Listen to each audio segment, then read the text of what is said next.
नमस्कार, सत श्री अकाल, अस्सलाम वालेकुम, जय हिंद साथियों। आप सभी का तहे दिल से स्वागत करते हैं यूजीसी अड्डा के इस महामंच पे। आज की ये सेशंस आप सभी के लिए बहुत ही ज़्यादा महत्वपूर्ण है क्योंकि आप सभी लोग जान रहे हैं ऑलरेडी आपका रिजल्ट आ चुका है दिसंबर 2024 का, जिसमें बहुत ही अपार सफलता देखने को मिलते हैं। जेआरएफ, नेट्स और बहुत सारे कैंडिडेट्स का पीएचडी एलिजिबिलिटी क्वालिफाई दिखता है। लेकिन हम उन चुनिंदो स्टूडेंट्स को शाबाशी देने के बजाय, उनको ढेर सारी शुभकामनाएं देने के बजाय, उन सभी कैंडिडेट्स को भी शाबाशी देना चाहते हैं जिन कैंडिडेट्स का कुछ मार्क्स से नहीं हुआ। अब आप सोच रहे होंगे कि सर ऐसे स्टूडेंट को क्यों शाबाशी, क्योंकि कम से कम उन्होंने उतना तक तो मेहनत किया। अब सवाल ये उठता है कि जून 2025 का जो अटेम्प्ट आप लेने जा रहे हैं और इसमें कुल बहुत ज़्यादा समय बचा नहीं है, तकरीबन 4.5 महीना मान के चलिए कि आपके पास समय है एग्ज़ाम देने का।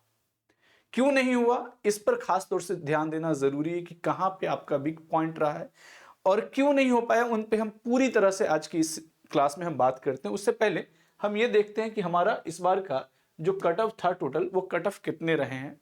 कट ऑफ की बात करें तो आप डायरेक्टली यूजीसी नेट 2024 रिजल्ट पे जाकर जैसे सर्च कीजिएगा यूजीसी, ये इस सेक्शंस पे आप आ जाइएगा। यहाँ पे आप देख पा रहे होंगे कि यहाँ से UGC net December 2024 subject and cut off wise जो है आपको दिख जाएगा।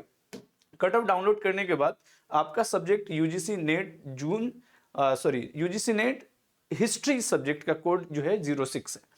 इसका अगर हम देखें अनरिजर्व्ड की जो जो क्वेश्चंस देखने को मिल रहा है, टोटल जो सिलेक्शंस की अगर हम बात करें, 103 क्वेश्चंस पे आपका जीआरएफ हो रहा है और टोटल 158 लोगों को जीआरएफ, जिनमें से आप देख सकते हो कि नेट का कट ऑफ जो है आप देख सकते हैं 184 नेट का कट ऑफ है और 1717 कैंडिडेट जो है आप क्वालिफाई किया है नेट जनरल में और 162 पे आपके जो है पीएचडी एलिजिबिलिटी क्वालिफाई हुआ, जिसमें तकरीबन 3500 स्टूडेंट्स जो है पीएचडी के लिए जो है क्वालिफाई हुए। नेट अनरिजर्व्ड की बात के बाद हम जो है ओबीसी एनसीएल की बात कर लेते हैं। 196 जो है कट ऑफ गया, बहुत कम कट ऑफ नहीं है, काफी कट ऑफ है ये। 130 कैंडिडेट को यहाँ पे जीआरएफ मिला है, 172 इसका नेट का कट ऑफ गया है, जिसमें 1134 कैंडिडेट नेट क्वालिफाई किए हैं ओबीसी एनसीएल में और 150 गया है आपका तकरीबन पीएचडी एलिजिबिलिटी का। 150 बोले तो 75 क्वेश्चंस गए हैं डायरेक्टली पीएचडी एलिजिबिलिटी। 2474 स्टूडेंट्स का सिलेक्शन हुआ है पीएचडी में। ईडब्ल्यूएस का हमेशा जो है ओबीसी से थोड़ा ज्यादा रहता है, 198 मतलब एक क्वेश्चन पे जो है ईडब्ल्यूएस में जीआरएफ हो गया है। 45 स्टूडेंट को जीआरएफ, 172 पे नेट है और 432 स्टूडेंट को ईडब्ल्यूएस में नेट क्वालिफाई हुआ है और 148 जो है जीआरएफ की पीएचडी एलिजिबिलिटी के लिए गया, जिसमें से 989 स्टूडेंट्स का क्वालिफाई हुआ है। उसके बाद एससी है 188 कट ऑफ है ये जीआरएफ के लिए, 64 स्टूडेंट क्वालिफाई किए हैं, 162 नेट का है जिसमें 661 कैंडिडेट क्वालिफाई हुए हैं एससी में। 144 में जो है आपका पीएचडी एलिजिबिलिटी मिल गया, जिसमें 1531 कैंडिडेट है। उसके अलावा ठीक इसी तरह से एसटी है, 182 कट ऑफ है जिसपे जीआरएफ 32 लोगों को मिला है, 154 जो है असिस्टेंट प्रोफेसर नेट के लिए और 365 कैंडिडेट एसटी में मिला है और 136 पे आपका जो है पीएचडी एलिजिबिलिटी क्वालिफाई हुआ। उसी तरह से बाकी अलग अलग कैटेगरी है, उनमें जीआरएफ और असिस्टेंट प्रोफेसर नेट और जो है पीएचडी एलिजिबिलिटी के बाद बात ये है फिर भी कट ऑफ हाई है। इन कट ऑफ हाई को अगर देखा जाए तो पेपर, अगर हम पेपर की थोड़ी एनालिसिस कर लेते हैं, आइए थोड़ा पेपर को देख लेते हैं।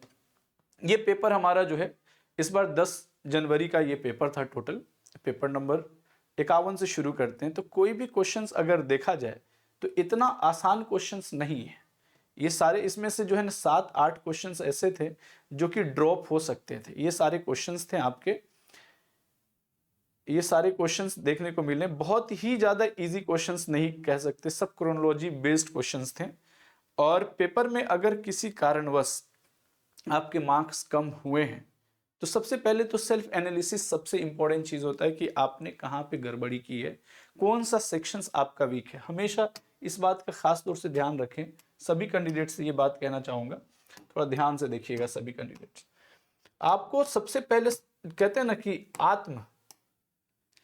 सेल्फ एनालिसिस बहुत जरूरी है कि अगर आप पेपर की बात करते हैं, पेपर में ये 2 पेपर का एग्जाम होता है जिसमें पेपर 1 की बात करो, आप पेपर 1 की बात करते हैं और पेपर 2 की अगर हम बात कर लें, पेपर 2 की, ठीक है, पेपर 1 और पेपर 2 अगर हम दोनों की बात करते हैं ठीक है। तो पेपर 1 की बात अगर हम करते हैं तो 50 क्वेश्चंस, ठीक है, और यहाँ पे 100 क्वेश्चंस की बात कर रहे हैं। अब आप इसमें एनालिसिस करें कि आपका जो सब्जेक्ट वाइज है वो कैसा है। फॉर एग्जांपल हम हिस्ट्री की बात कर लें, 2 मार्क्स का होता है, 200 क्वेश्चन, 200 मार्क्स, टोटल कितने मार्क्स हुए, 200 मार्क्स की बात करते हैं। इसमें से आपका स्कोर कितना हुआ, पहले आप ये जांचिए कि यहाँ पे स्कोर कितना कर पाए, फिर यहाँ पे आपने कितना स्कोर किया है 50 में। जब सेल्फ एनालिसिस करते हैं, क्या आप अभी भी क्या 30+ क्वेश्चंस कर पा रहे हैं मिनिमम या नहीं कर पा रहे हैं। यहां पे क्या 55 से 58 क्वेश्चंस कम से कम कर पा रहे हैं या नहीं कर पा रहे हैं, यही क्वेश्चंस हैं। इतना क्वेश्चंस अगर आप आ पा रहा है तो आप रिजल्ट्स में हैं। तो आप जब आकलन करना शुरू कीजिएगा तो आपको उस समय एहसास हो जाएगा कि आप एग्जिस्ट कहां कर रहे हैं, कौन से भी सेक्शंस पे आपको ज्यादा फोकस करने की जरूरत है। मैं देखता हूं बहुत सारे टेलीग्राम पे, इंस्टाग्राम पे 100% तो रिजल्ट किसी का नहीं होता, रिजल्ट हो भी नहीं सकता है इतना रिजल्ट, लेकिन बहुत अच्छा रिजल्ट हुआ, पिछले बार से भी इस बार रिजल्ट्स अच्छे हुए हैं। लेकिन जिन कैंडिडेट्स का नहीं हुआ है, किसी का कहना है कि सर 133 क्वेश्चंस, 133 मार्क्स आए, 170 मार्क्स आए सर, एक क्वेश्चन से एनसीएल में रह गया, या कुछ भी 2 क्वेश्चन से, 4 क्वेश्चन से, 10 क्वेश्चन से रह जा रहा है, या कितनों भी क्वेश्चन से रह जा रहा है, तो सबसे जो बुरा चीज आप लोग क्या करते हैं ड्यूरिंग दी पढ़ने के समय, कि सारा सिलेबस को कवर करने में, सारा सिलेबस कवर करना यह संभव 6 महीना में नहीं हो पाता है। एक ही तरीका है कि जितना पढ़ें उस पर खास रिवीजन करें। जैसे मैं आपको जितना पढ़ा रहा हूं ड्यूरिंग दिस सेशंस, एक तो चैलेंजेस होता है हिस्ट्री के टीचर के साथ, आप भी हिस्ट्री के स्टूडेंट हैं, और बाकी जो दीगर कैंडिडेट साथी लोग सुन पा रहे होंगे उनको ये बात अच्छे से पता है कि इतिहास का सिलेबस बहुत वृत्तांत है, और बहुत वृत्तांत है तो एक किताब तो आपको पढ़ने नहीं है। एंशिएंट की अलग किताब है, मेडिएबल का अलग किताब है, मॉडर्न का अलग किताब है, हिस्टोग्राफी के लिए अलग किताब है, उसके अलावा भी आप अलग अलग किताबें पढ़ते हैं, प्रैक्टिस सेट्स हैं, मॉक टेस्ट है, उसके अलावा मॉक टेस्ट के अलावा आप कहते हैं कि कुछ पर्सनल नोट्स भी है, गाइडेंस है। इन सबका ध्यान में रखते हुए मैं एक ही चीज कहूंगा कि कितनों भी हो, रिवीजन बहुत इंपॉर्टेंट है। आप कम से कम सिलेबस के 3 सेक्शंस की अगर हम बात कर लें, एंशिएंट, मेडिएबल और मॉडर्न की, अगर 3 सेक्शंस की अगर बात कर ले तो 2 सेक्शन स्ट्रॉन्ग लेकर जो जो चला है उनका सिलेक्शन हो गया है। अब बोलेंगे सर मेरा जो है ना इंटरेस्ट नहीं है मेडिएबल में या एंशिएंट में, तो मेडिएबल मॉडर्न को लेकर चल लो। और ऐसा नहीं कि उन पे फोकस नहीं करना, उस पे भी फोकस करके आपको चलना पड़ेगा। अगर उन सब चीज पे फोकस करके नहीं चलते तो सिलेक्शन आपकी नहीं हो पाएगी। चलिए ओवरऑल मोटा मोटी बात यही करना चाहते हैं कि आप एटलीस्ट ये सेल्फ आकलन करें। बहुत सारे स्टूडेंट्स का जो है आप कह सकते हो 80 क्वेश्चन सही हुए हैं, 160 होने के बावजूद भी रिजल्ट नहीं हुए। 80 दूना 160, ठीक है, 160 मार्क्स पे भी आपका सिलेक्शन नहीं है। इसका मतलब ये है कि आपने 30 क्वेश्चन यहां किया और 50 क्वेश्चन यहां किया होगा, और मोटा मोटी मान लेते हैं यहां पे 55 क्वेश्चन किए, वहां पे 25 क्वेश्चन किए होंगे, ऐसा। तो ये मार्क्स बढ़ाने वाला जो है सबसे ज्यादा बढ़ा सकते हैं यहां पे मार्क्स, पेपर 1 पे। तो मैं जब भी कोई भी कैंडिडेट होता है तो ये जरूर कहता हूं कि पेपर 1 को उतना ही तरजीह दे जितना पेपर 2 को तरजीह देते हैं, उतना मेहनत जितना आप पेपर, जैसे फॉर एग्जांपल मैं ज्यादा समय नहीं, अगर 6 आवर्स की बात बोल रहा हूं कि 6 घंटा आपको पढ़ना है, तो 2 घंटा 45 मिनट पेपर 1 को दीजिए ना, और दूसरा जो है 3 घंटा 15 मिनट इस पेपर 2 पे दीजिए ना, मोर देन सफिशियंट आपके लिए। वीकली सैटरडे संडे जो है आप लोगों का जो है पेड क्लास नहीं होता, उस दिन आप मॉक टेस्ट मारिए, उस दिन आप रिवीजन कीजिए। रिवीजन सुबह में उठे, मॉक टेस्ट मार लिए, फिर रिवीजन किए दिन भर, फिर नेक्स्ट डे आप एक टेस्ट सीरीज मार ली। ये एक तरीका है आपके एग्जाम के क्वालिफाई करने का। कई बार ये चीज मैं बोलता हूं और बोलता रहा हूं। तो यहां पे इस समय अपने आप में सोचना है कि मैंने क्या पढ़ा, क्या मैंने ईमानदारी से 6 घंटा या 4 घंटा ये ईमानदारी से बैठ के पढ़े हैं या नहीं पढ़े हैं। उन सभी स्टूडेंट्स को एक बात और जाते जाते हिदायत देना चाहता हूं कि कभी भी अपने तरफ झांकना जरूरी होता है कि मैं कितना मेहनत कर पा रहा हूं, कितना % हम अपना जो है मेहनत एजुकेशन को दे रहे हैं। क्योंकि यूजीसी नेट का पेपर बहुत इजी नहीं हो सकता। आप असिस्टेंट प्रोफेसर बनने जा रहे हैं, आपका लेवल होता है। ओवरऑल एक ही चीज है कि मेहनत कीजिए, कंटिन्यूटी अपने क्लास में रखें, पढ़ाई में कंटिन्यूटी रखें, डिस्ट्रैक्ट ना हो, इस डाली पे उस डाली पे कूदने की जरूरत नहीं है। निरंतरता से मेहनत करते चले, सफलता आपके कदमों को चूमेगा, ये बात आपको भी पता है।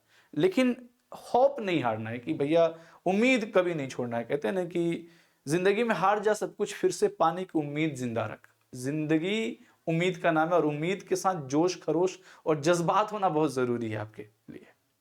मैं ओवरऑल एक ही बात कहना चाहता हूँ सभी कैंडिडेट से, जितने भी स्टूडेंट्स को अगर मैं देखूं तो ये जो कट ऑफ आप देख रहे हैं, ये जो कट ऑफ हम यहाँ पे डिस्कस कर रहे हैं, ये सारे कट ऑफ जितने भी है, ठीक है, ये कट ऑफ जिस कैंडिडेट का इस बार पीएचडी एलिजिबिलिटी हुआ है या नेट हुआ है या नहीं हुआ है, उन सभी कैंडिडेट को एक ही बात कहूंगा कि निरंतरता से मेहनत करते चलिएगा।